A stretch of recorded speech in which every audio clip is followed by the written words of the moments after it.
Okay.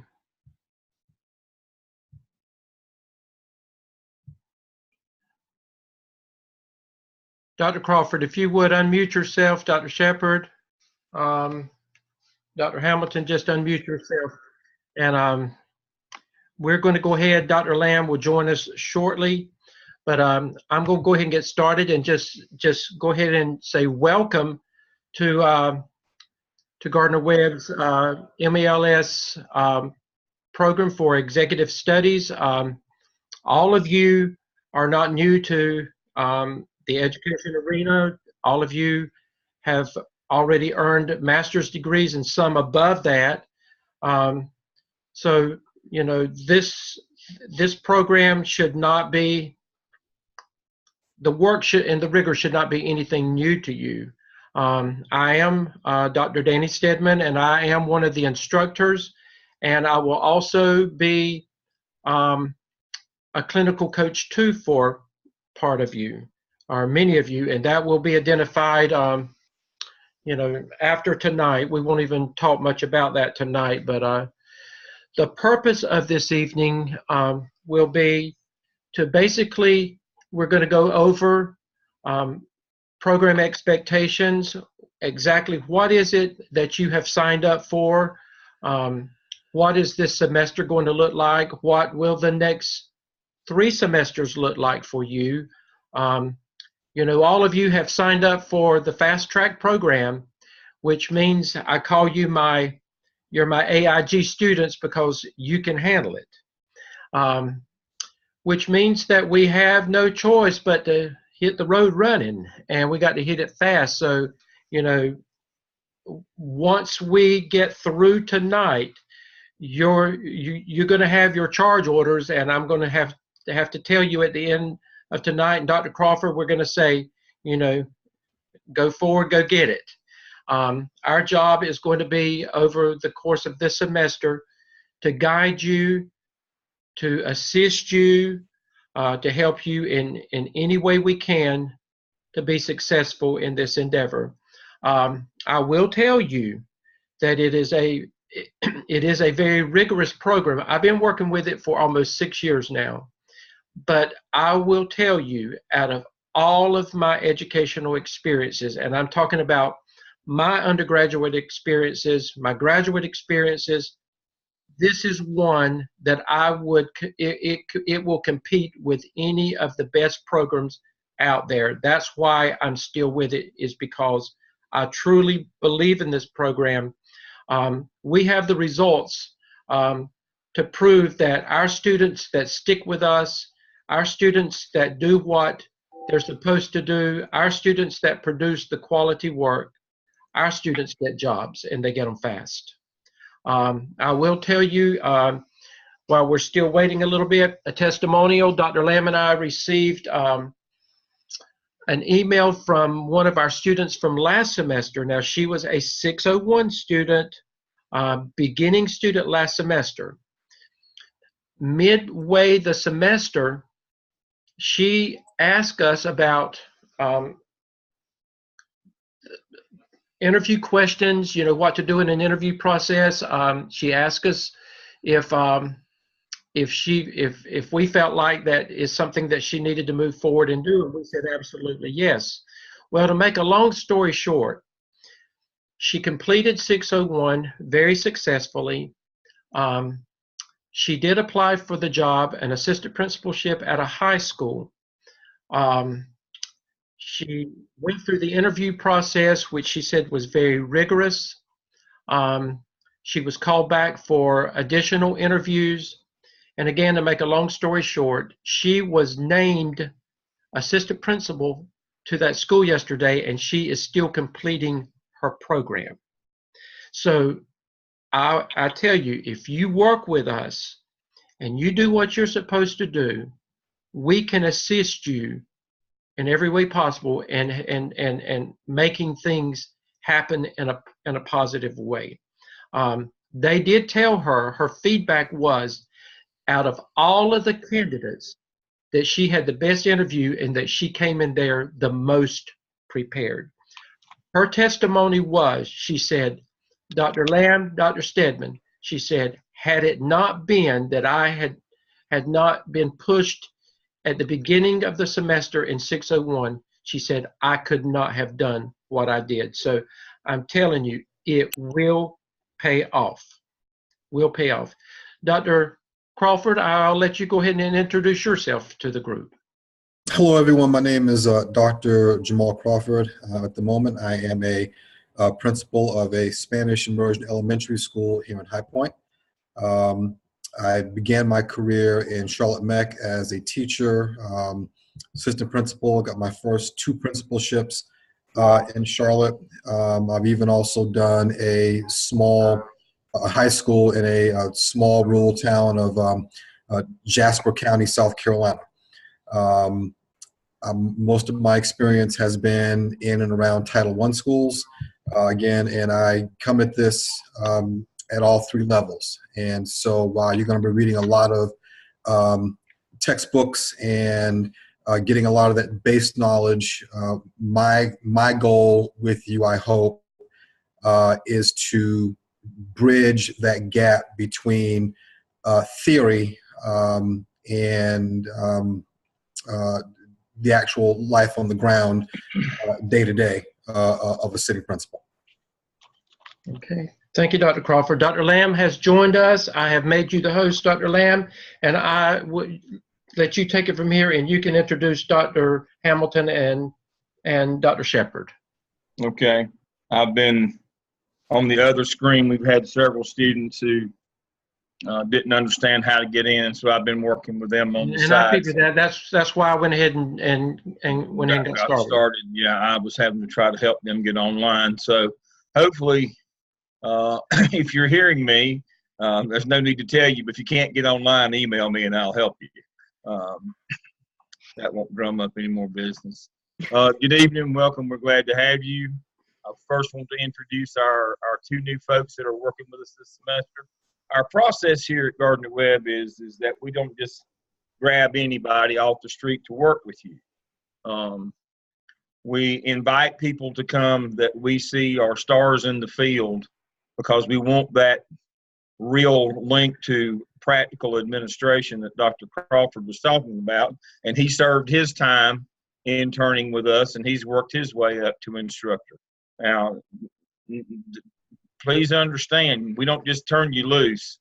There's a series of tests and modules that your instructors have to go through as well, and they have to master the content before they start. And so our 2 newest people that are going to be working with us this semester, later this semester, we'll give them clinical intern shells. You'll be in my shell working with me until that time.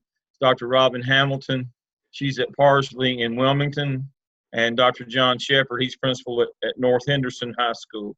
And so, Dr. Hamilton, I'll let you introduce yourself. Hey, I'm Robin Hamilton, and I'm so glad to be with you all on this journey. So excited for you. I got my undergraduate and graduate from Gardner Webb. I'm from Shelby.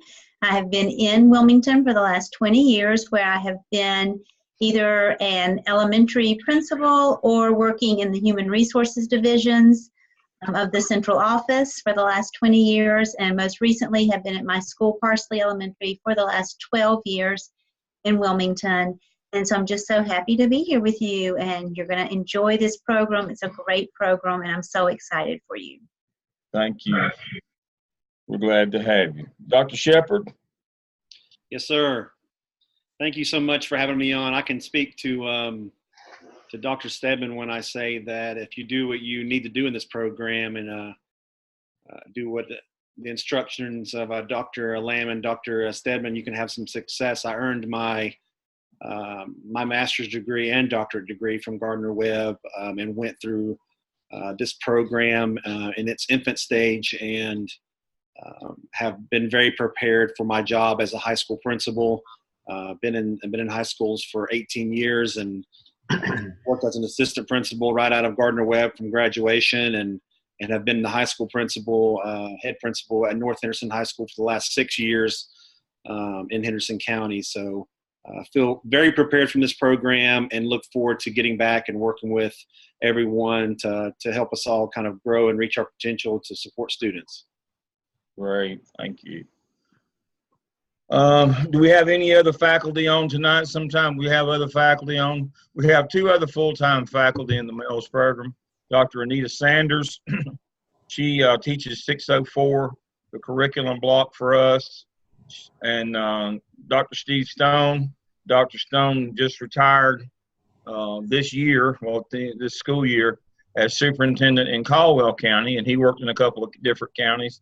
And he is working in our 605 block when you get there, in the leadership block. I don't think we'll have, we have, when you get to 603 next semester, we have Dr. Mark Robertson, retired principal from Charlotte. We have Dr. Rachel Zontz. We have Dr. Sarah Whitaker, Dr. Phyllis Talent. All of them have been principals in different districts across the state. That's the entree to be in this program. We don't use anybody that hadn't been a principal before and been successful at that. And we find that even if you're the oldest rat in the barn like me, that experience is what differentiates this program. It's a clinical experience program, as I told you last night in the town hall. You have your coursework, you have your evidence artifact task stream work, but you also have your clinical experience. A brief bio on me: I am the department chair. I've been with Gardner-Webb for 8 years after 32 years in public school. I was principal at every level. That means elementary, middle, junior high. I'm the oldest rat in the barn, and high school, senior high. Also the central office, coordinator, director, assistant, deputy superintendent, all the way up. So, you know, I've been a principal. I've hired a lot of principals. I've supervised a lot of principals. I'll be the hardest one on you. I acknowledge that now. But I want you to be great. I don't want you to be good. I want you to be great. Students deserve folks who are great. And so working with them. And I think, you know, our goal is to make you a transformational leader, not a transactional leader, but you'll learn about that in 605. My goal is to make you for us to make you a transformational leader that you'll inspire and motivate your staff to do great things for students. We all believe in public education. We all worked and are working or worked in public education, and we believe in that and all the good things that come along with it. So that's our introduction tonight. I am the host. Let me see. I've got another. Let's see if we have another student that needs to get in. Let me go back here. I think I've got everybody sent. Let me check one more before we go. Make sure. All right, I got to send this one to her. And look at that. It's like magic. It appeared like magic. So I think that's it. Okay, let's see. I've got messaged.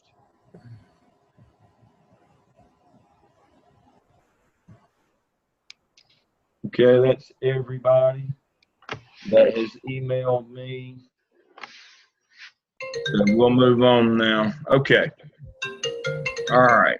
Let me get back to our course overview. All right, Dr. Stedman, I'll drive and you talk for a while till you get tired, and then I'll talk. Okay. And again, folks, this is very, very important. Now, first of all, this is being recorded, and it will be placed in your Blackboard shell under week 1 at some point tonight.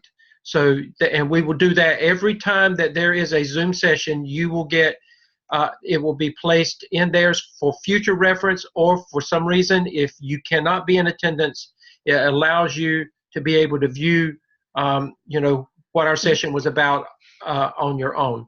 It's very, very important that you take the time to go through this and to check everything that's on the Blackboard page. I mean, it's there for a purpose. Now, we start out with with just an over. Dr. Lamb, move that back up. I can't read the top of it. The page that you're looking at. This is the course overview, and this is just basically you know, introduces the program, introduces your instructor. For those of you that are assigned to my 2 classes, it'll have a message from me.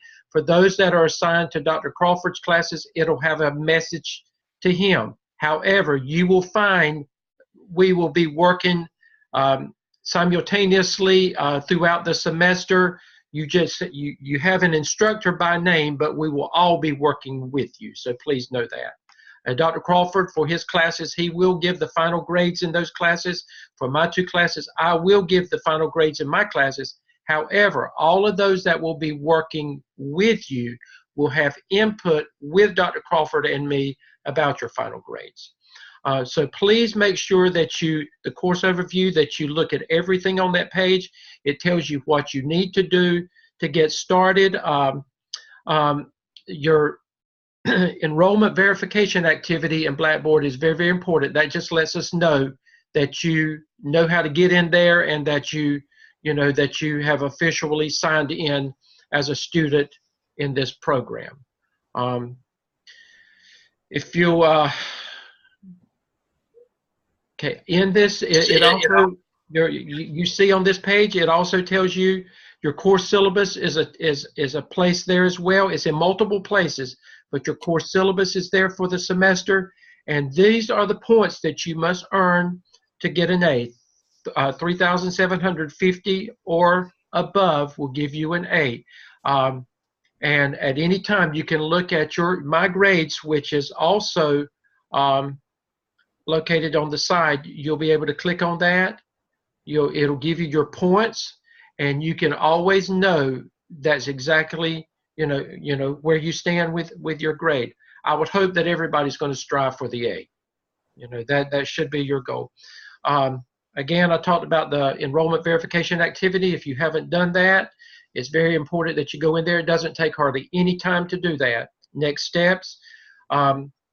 If you haven't ordered your textbooks, you need to take care of that immediately. There will be reading activity assignments every week. Now, per se, Dr. Crawford and I are not going to say, turn to page 56 in your textbook. That is not what we do.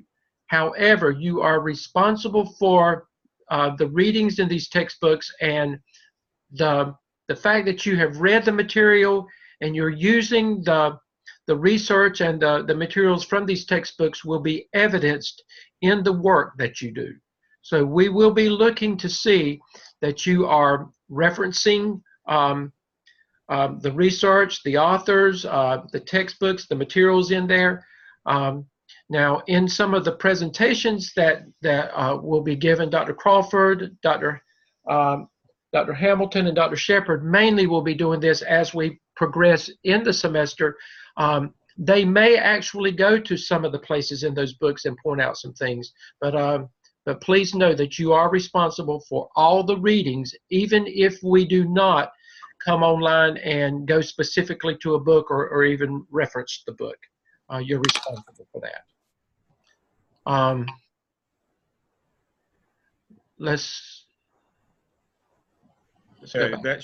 that should be about everything on the course overview. Yes. Uh-huh.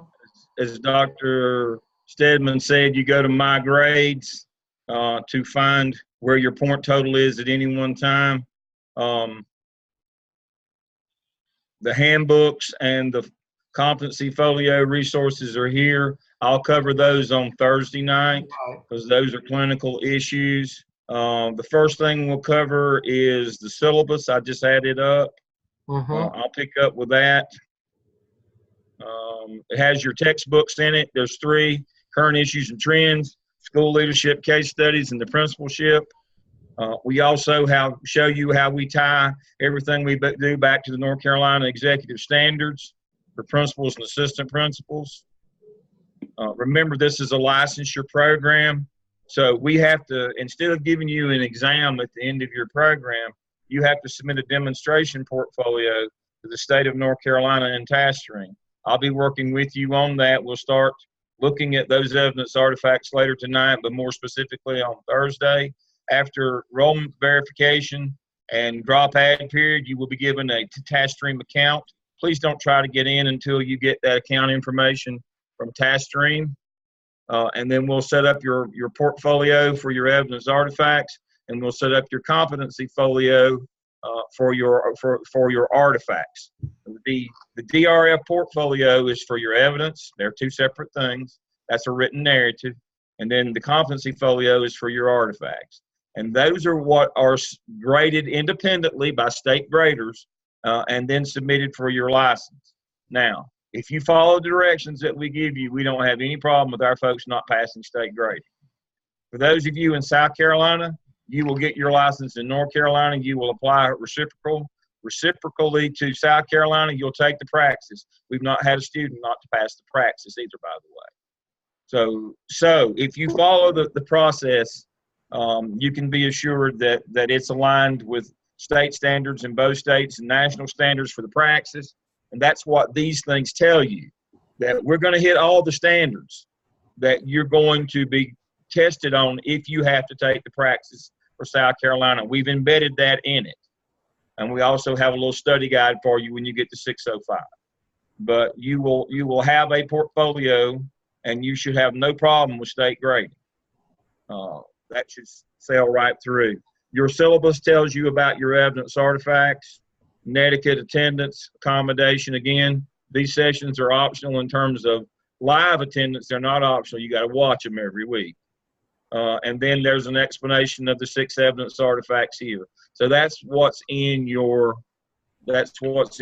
syllabus. I'm gonna move on from that. Our time is valuable tonight. Your weekly class schedule, I'm gonna let Dr. Stedman, when I pull that one up. This is your weekly class schedule. If I can stay on it here. Let's see, that's it. I'll let Dr. Stedman pick up. Okay, let's look at week 1. Now, those of you that joined the town hall, you've already covered under topics. That was last evening, and that was part of week 1. You will see under topic, you will see tonight's session has been scheduled, and we have another session scheduled for Thursday night as well. And that we will have multiple Zoom sessions for the first 2 to 3 weeks, and then we will begin tapering off as we see that we can. For each week, it shows you the resources that you need and the readings that will be needed as well. If there is a live link there, I have tested every one of the links, and that means that it opens up. So you need to open it up, and you need to read the materials there, and you need to again use those materials in your assignments and in your research and in your referencing. Look under week 1, assignments. Very quickly, the first bullet, you're to become knowledgeable of the PLC. Many of you, all of you know that already, what you're doing with that. The following links will assist with this understanding in addition to the assigned readings and ongoing research. Again, when you click on them, these are materials and resources that will help you.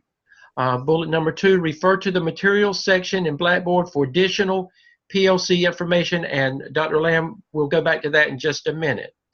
Okay, what is due? When you see something in red, that means that is evidence 1, and we're going to talk about that, but evidence 1 is the APSL, the action, the analysis and action plan for student learning.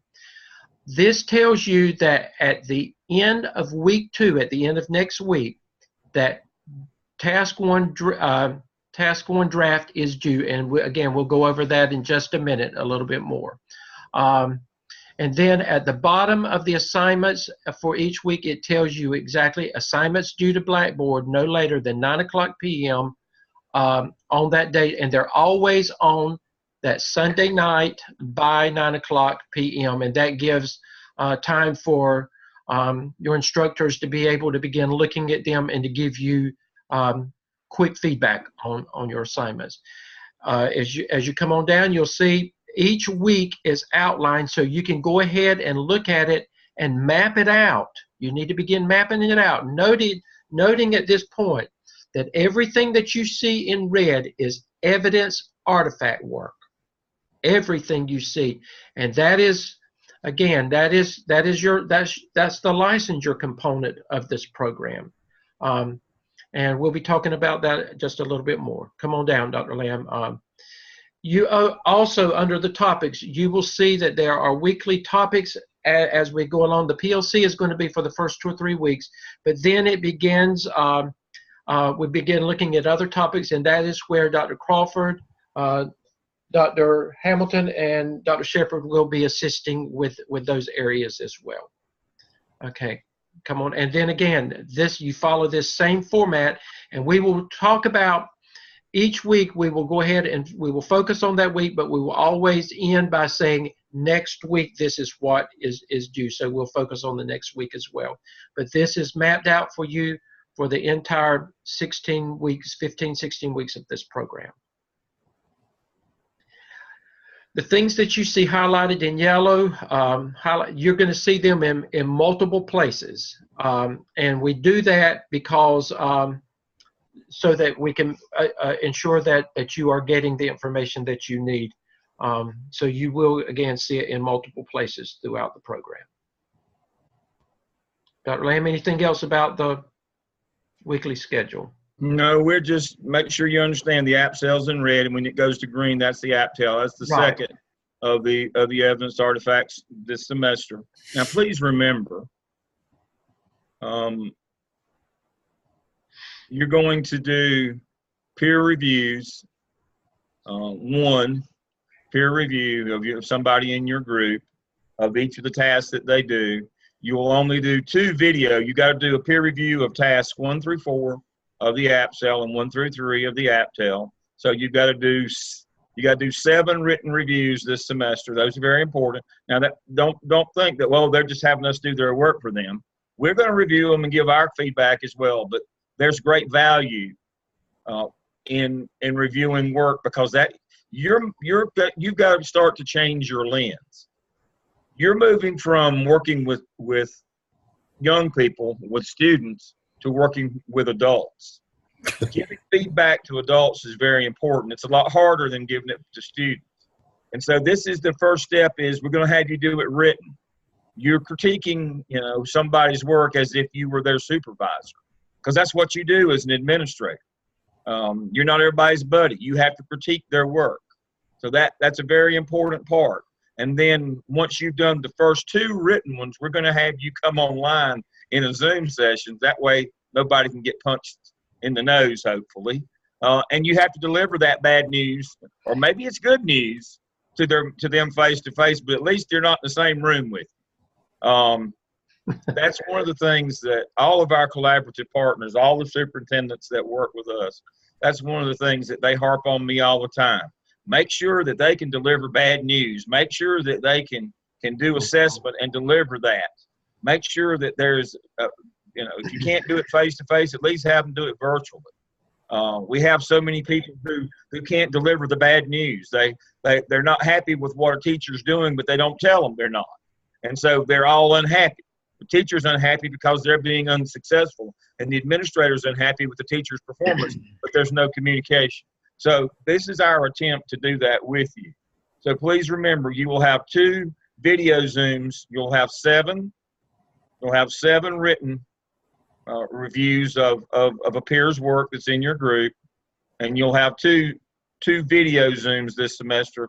The first one will be the first 2 tasks of the app, so we won't make you do it until the first 2, and then the first task of the app tail later this semester.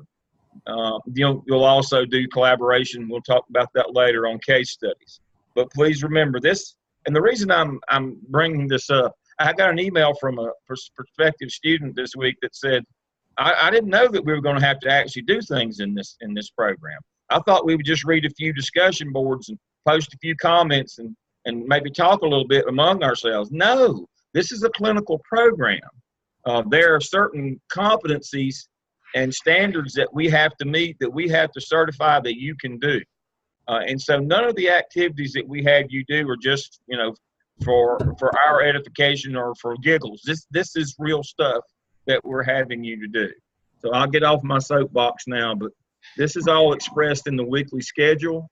Now, to help you even further, we have taken, and we've actually kind of pulled it out into week by week, the Zoom schedule of what we're going to be doing. We've even pulled that out further. So if you say, you get up on Monday morning, you say, oh no, I don't know, what are we doing this week in terms of Zoom? You look right here and it tells you. It tells you what we're going to be having, when we're going to be having it, what we're going to be covering. And all of this is in Blackboard, your Blackboard. It's right down the menu line. This one is right here. So we've got the weekly class schedule that I just pulled up, the weekly Zoom schedule. And if you're unsure, you can always just click by week. We've got it pulled out by week as well. Again, if you learn part to whole or whole to part, doesn't matter to us.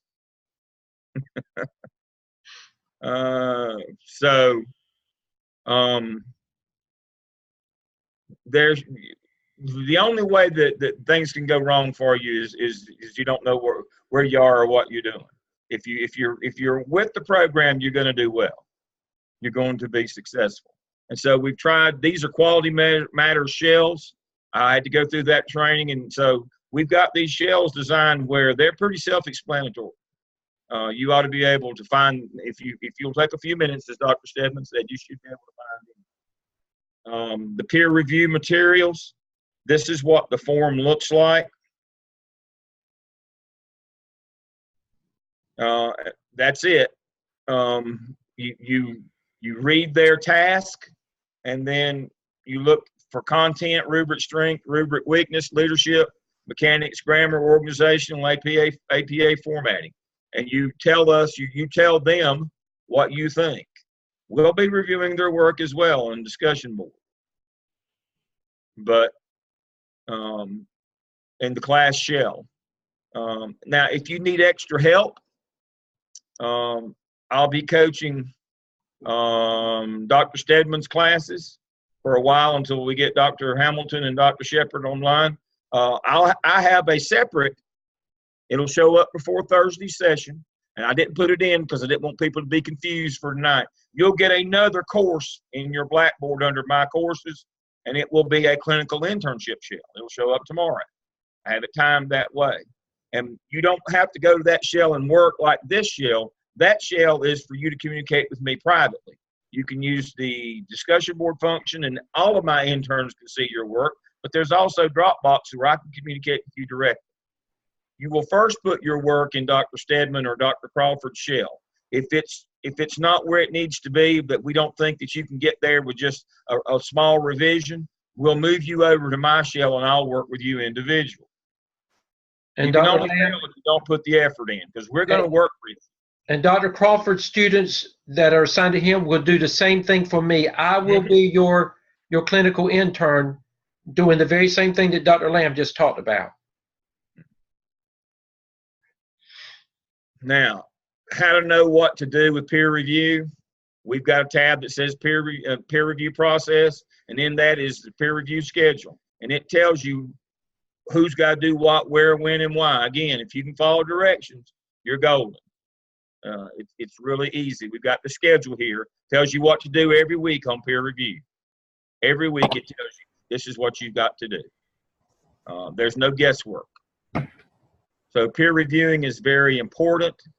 We want you to make sure that you understand that writing your evidence is very important. Writing your task, doing the work, forming your PLC, having your data meetings, doing all those things is very important.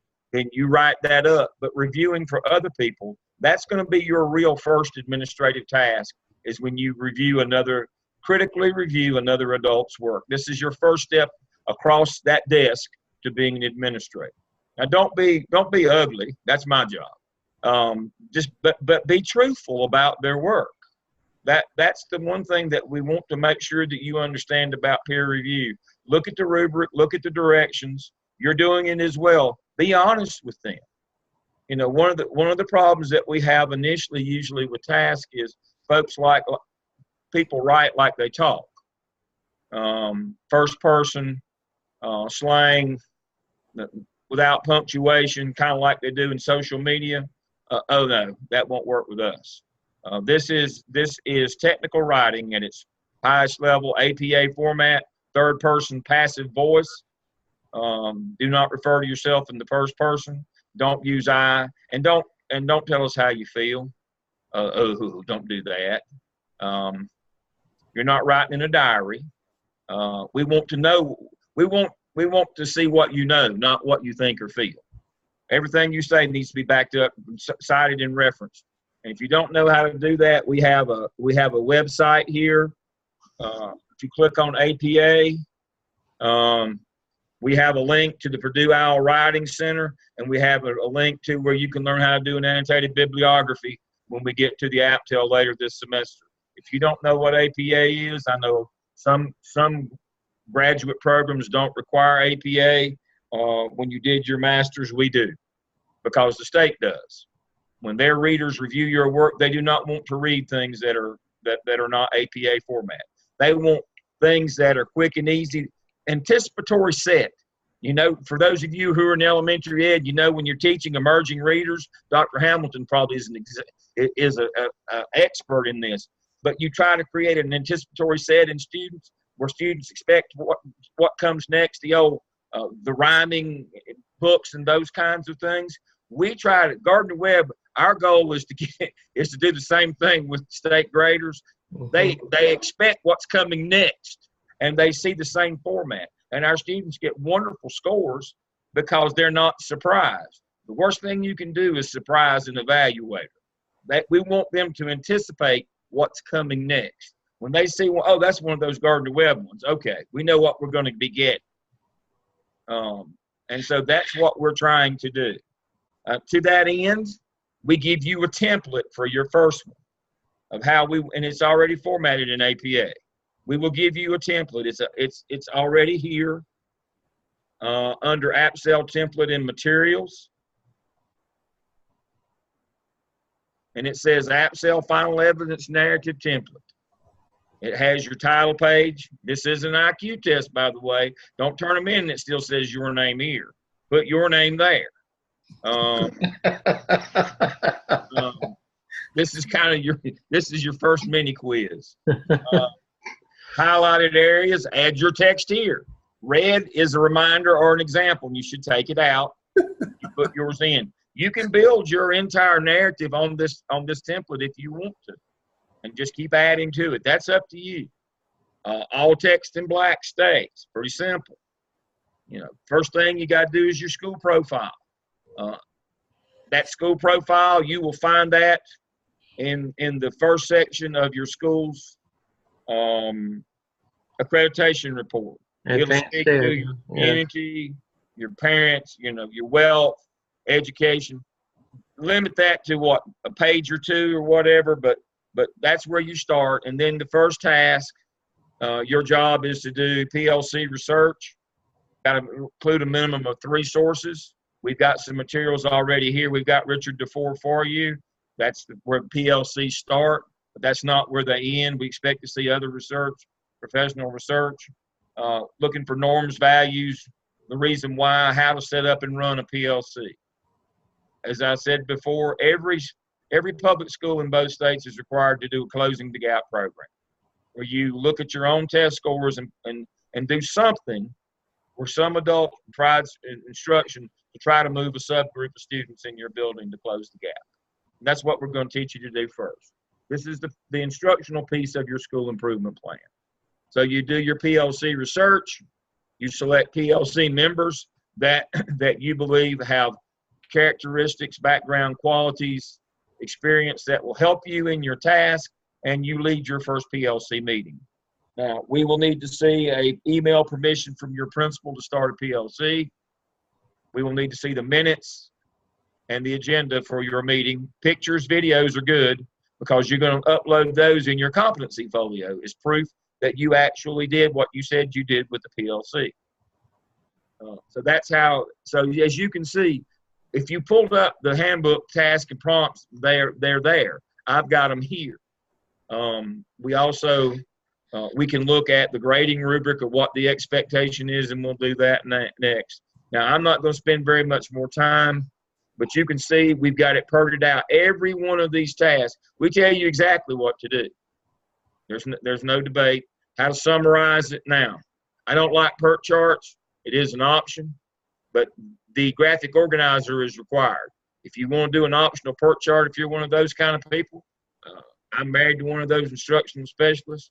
I appreciate how smart you are and how creative, but for the purposes of this program, you trust me, you're going to need this graphic organizer later when you have to put together this thing in the end and come up with a actually working copy of your school improvement plan in your last semester. And if you've done this graphic organizer all along, you'll be very thankful when you get there. So this is the template. Again, if you can follow directions, you're golden. Everything is good. So that there is the template of the APSEL. Now, always the scoring rubric, I want to make sure. Okay. I'm going to pull that up right now. This is the scoring rubric. This is, people say, well, how did the state grader come up with my grade? They went by this rubric right here. So here's the state grading rubric. Research on PLC must include a minimum of 3 sources and be written in APA. Well, duh, we've already told you that. Where do you think we got that from? We didn't just make it up. We went to the state grading rubric. And we translated that into your template, into the directions that we give you. The candidate documents PLC members and their roles, strengths, and other significant details. The candidate leads the PLC in meetings to discuss the vision and purpose. And the candidate used basic technologies to communicate with other members of the PLC. That's what it takes to get a 4, an accomplished rating on task 1. And that's what we had you do.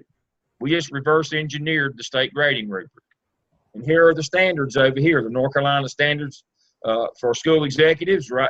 It covers those standards, the ISTE standards, the PESEL, and the CAPE standards. All the national standards are covered in what we have you do, along with the first one, of course, is the North Carolina executive standards, which are embedded into the state grading rubric. We didn't just pull this stuff out of thin air. Remember, we have to submit this thing for you to get your license. It has to be in this format. You can't stray too far off on this one. And so here's what task 2, again, we tell you exactly what they're looking for. I've gotten, so there should be no guesswork here. We should not be surprised at grading time. Let me answer some chats right quick. Somebody says they can only hear the audio. They haven't enabled their video. You're going to have to change your, because maybe you elected to participate in phone conferences. Yeah, you've got to choose to do the video part if you can't see. I'm sorry for those who can't, but we'll record this and you can watch the video if you're not seeing it, if you're only hearing me. And that's, I don't know which is worse, having to hear me or see me. So some of you maybe got a break if you're only having to hear me. So as you can see, everything is linked together. There's nothing just kind of out there loosey-goosey. Remember, we hire good curriculum people, but remember, the majority of us are operations people. And our job is to make the train run on time and smoothly. And we'll hire some really good people like Dr. Shepard and Dr. Hamilton, bring in people like Dr. Crawford who are practitioners who are really good with the content piece and can add a lot to it. But, the bones of this is we have to follow the state design. And that's what we've done here. So that kind of introduces what we'll be doing. The only other thing that we really need to highlight tonight, I'm trying to be cognizant of our time here, the case study materials. I'm going to let Dr. Stedman cover that in just 1 minute. Now, once you start writing your evidence narratives, your task, here where it says APSEL task for review, if you'll click there, it's got boxes for you to upload. So first of all, you can come here and click on this and get your team members' information so you can get in touch with them. That shows unread because this is Dr. Stedman Shell. He's already read all those. I'm sure he probably wrote you a nice little note as well that he read your stuff. But anyway, when you get your task 1 ready for peer review, you simply come here and upload it, and your peers can come here and get it.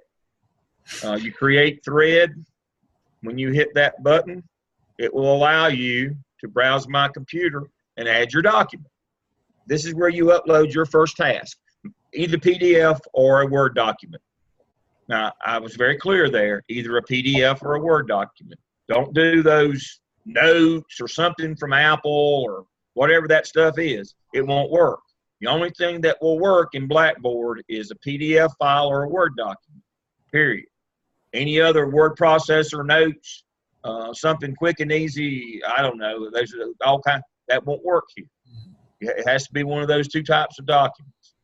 You upload them here, and your peers can come and look at them and give you and do a review. And we, as instructors or coaches, can come in and give you feedback on your work. And we'll give you a grade. They'll give you a grade the first time. Where your grade will suffer is if you put in incomplete tasks. Say you have a task with 2 prompts, or like the first task of the app cell, there's 3 things to do: your PLC research, your PLC selection, and your PLC meeting. If you only write about one of those 3, you'll make a 33.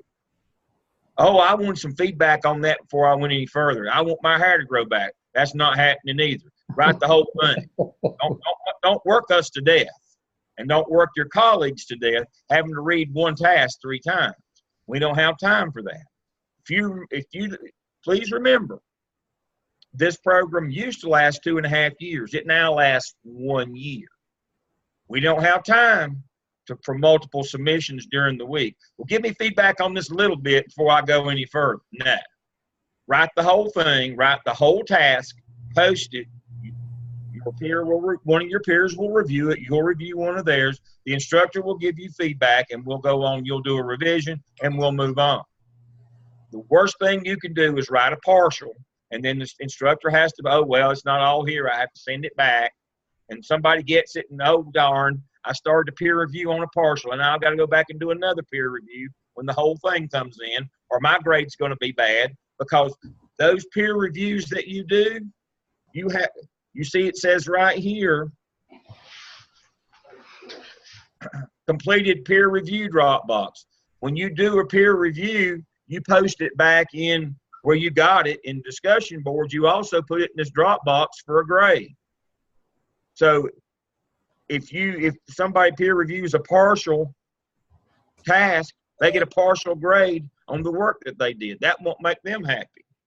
So please understand, you go pick up that task of one of your colleagues, you peer review it, you put the peer review back where you got the document in discussion board, and then you take that same thing and you post it a second time in Dropbox for your grade for having done that.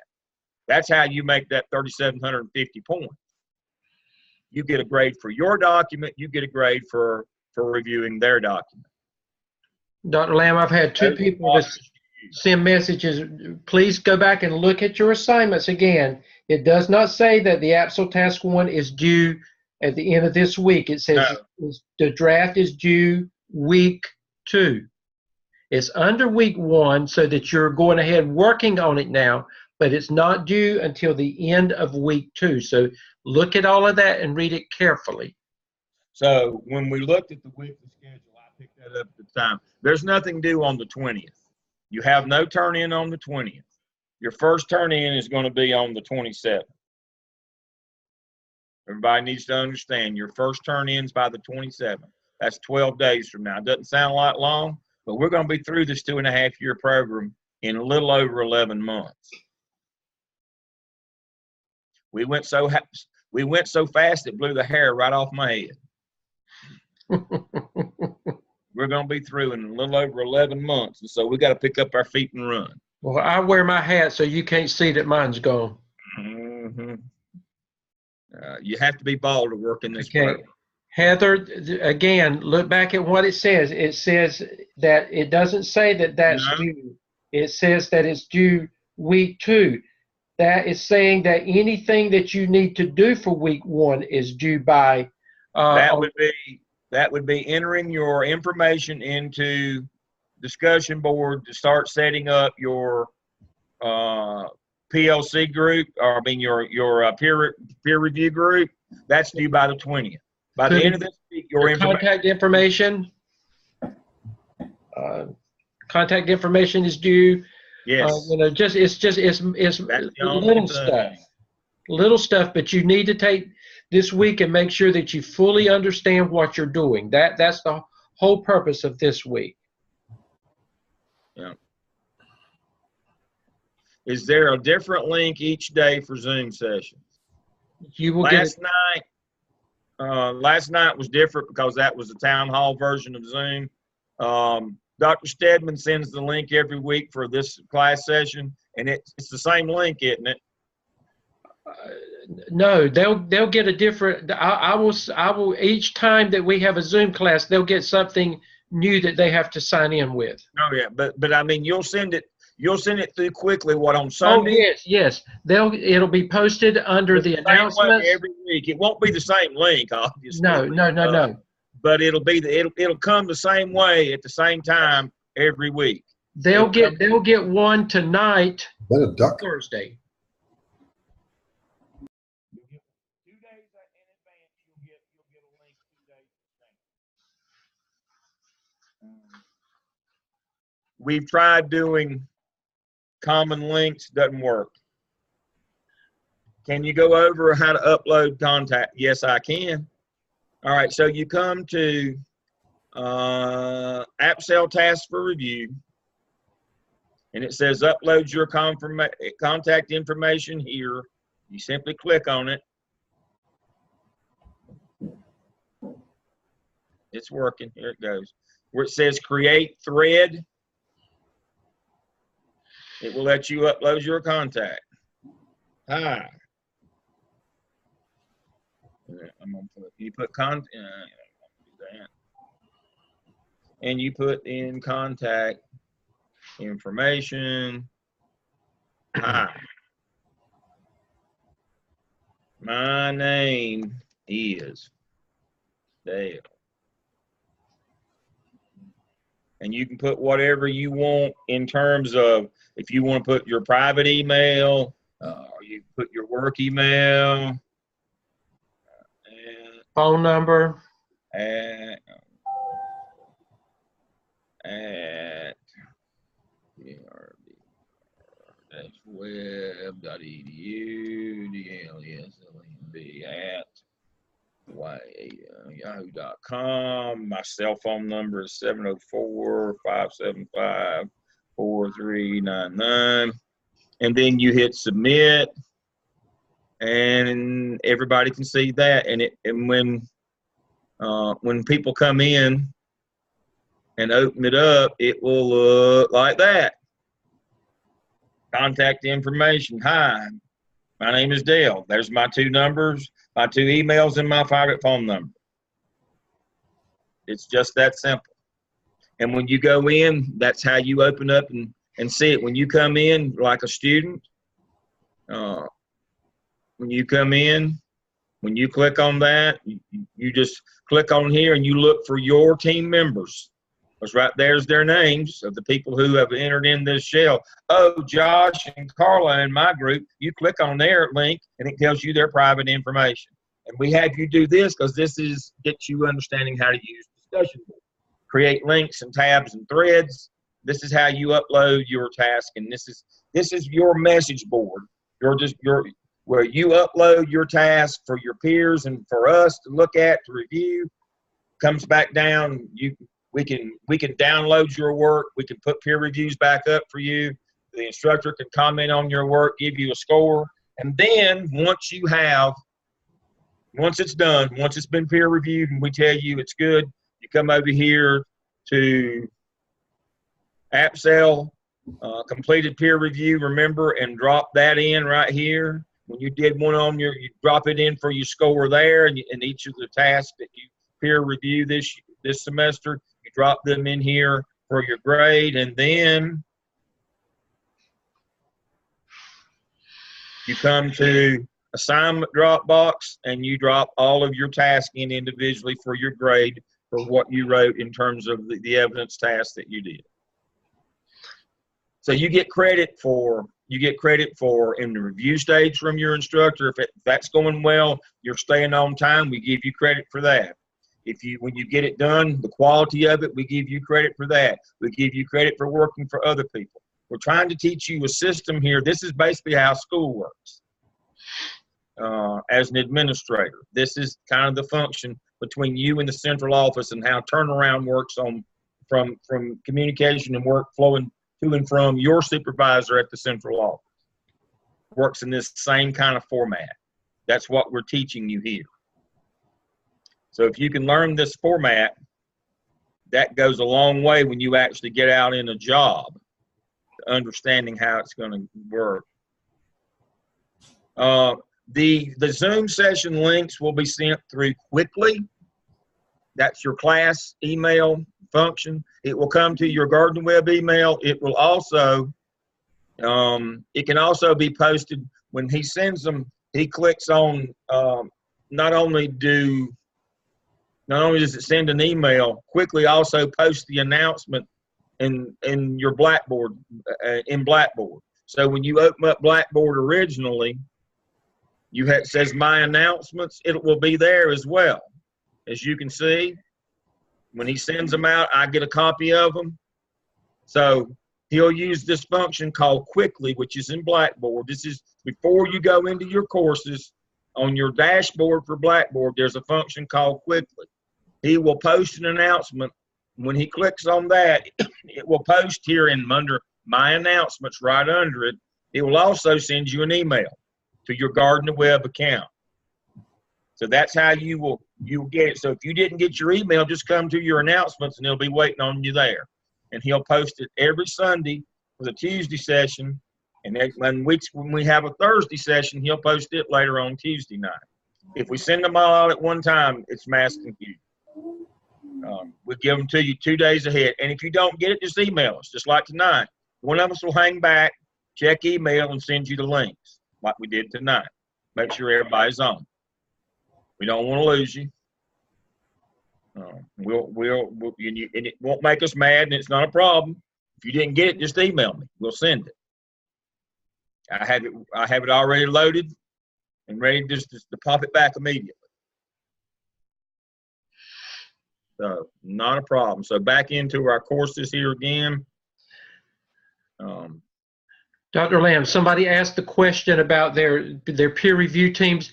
If you go back up, there are Zoom teams that I'm still looking at people that have been added or dropped. So that is subject to change between today and tomorrow.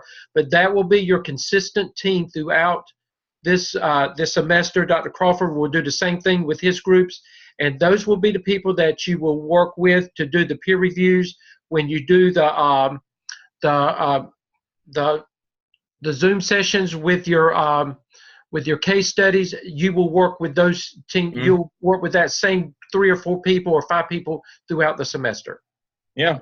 So go to peer review materials, and under that will be your Zoom teams. Dr. Stedman's already got his. Dr. Crawford will do his. I don't know if he's done his or not. I haven't looked in his shell.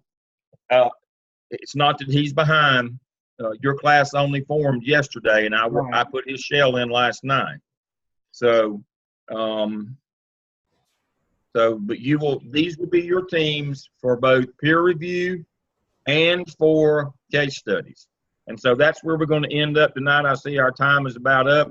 I will turn it back over to Dr. Stedman to talk to you about case studies. There will be 2 case studies throughout the semester. One will be during the first half of the semester, and it is aligned to work with the APSL. And the second one will be the second half of the semester, and it's aligned to work with the APTEL. Everything that you need for that is under this section, the materials section. We're not going to go into them specifically now. Just know that you will have 2 for the semester. Both of them will be. You'll do a Zoom video with your team. Once you have done your individual work, you'll come together as a team, and there'll be a written reflection, and then the Zoom link will be sent as well for your final grade. Again, one will work with the APSL, one will work with the APTEL, and Dr. Crawford and I will be more specific with those over the next couple of weeks, especially with the APSL, so that you'll know what to begin working on and closer to that time. We want to get you through the first couple of tasks of the APSL before we look at case studies, because this you've got to do the first couple of tasks before this will make sense to you. It's not that we're not ready. The materials are already there. If you want to review them, go right ahead. But we won't cover this till probably late next week or the week after. We'll dive into case studies a little bit deeper. What I'm going to do on Thursday, this is the benediction now. You should hear just as I am playing in the background. I'm bringing us home now. We'll pick up on Thursday. We'll continue working through this shell. I'll go back and work more closely through the different tasks of the APSL, and then I will introduce the APTEL as well and go through each of the tasks of those on Thursday night at 7. Later tonight, in your Gardner Webb email and in your course announcements on your Blackboard dashboard before you go into the courses, you will get an announcement of the link. Tomorrow, I will make sure all of a sudden, like magic, a second course shell will appear, and that's for your clinical coach. It is not a class shell. It doesn't have activities for you to do. There's no assignments in it. It is a place for us to work with you individually if needed.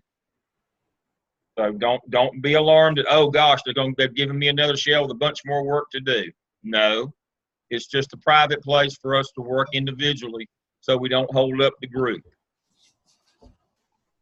Dr. Lamb, they need to understand that it's been a lot tonight. On Thursday, we will spend more specific time telling you exactly what you've got to do to move forward with task 1 and task 2 of the APSL. Somebody asked the question, who does the administrator send approval for the PLC? It's you. The communication is between the candidate and the administrator, and all that communication goes back and forth between the two of you. And the proof of that is the email. Right. Screenshots, PNGs. Everybody knows how to take a screenshot. If you don't, usually on more modern machines, you simply hit Control, print screen, hold those two keys down at the same time, and it will take a shot of your screen. You can do that, and it's like taking a picture. And if not, if you've got an older operating system, you may have to use the snipping tool. But people say, well, how do I get an email? How do I upload an email? You just simply take a picture of it. Take a screenshot. Screenshot is a wonderful way to get most of the artifacts that you will gather to put in your competency folio. Most of them are digital, so just you can take a picture of them with your cell phone, or you can take a screenshot on your computer. We like those things. That shows that you're digitally competent, and you're saving the forest by not using too much paper. We like that, so that's how you do that. So Thursday night, I'll pick up and go through the APSL more specifically, and then do the APTEL. And as I said, in a week or 2 weeks, we'll talk about case studies. Okay. And Dr. Lamb, later on tonight, I'll send it to Dr. Crawford when I finish it. When it's uploaded, you'll get this recording. It will be listed. It will be located under week 1 in your Blackboard, and we will email it to you as well. So when you click on week 1, he will upload it, and so the Zoom link for tonight's video will be there. All right. And look tomorrow for your for Thursday's Zoom session, how to log in for Thursday's Zoom session sometime tomorrow. We'll be there, and sometime tomorrow, like magic, you'll get a clinical internship show. Okay. That's all right. Thank you all for being with us. Okay. Dr. Crawford, I'll send it to you later on. Okay. Okay. We're looking forward to it. Everybody. Good night. All right, good night. Good night.